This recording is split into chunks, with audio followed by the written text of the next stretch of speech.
Hi, today we're making a special Art Nouveau floral heart-shaped artwork. Begin by drawing a gentle outline of our heart. Now let's add some floral magic.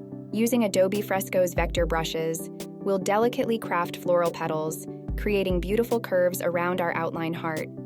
To add that touch of antique charm, we're outlining our florals in a luxurious gold color.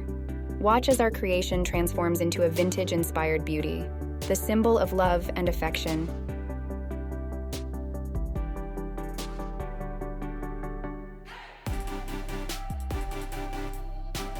Duplicate the layer and flip it horizontally, adding a little something extra.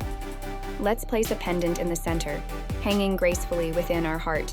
Now let's infuse some classic romance. Paint the heart in a rich red, giving it that timeless Valentine's Day touch that warms the soul. Our Art Nouveau floral heart is almost complete.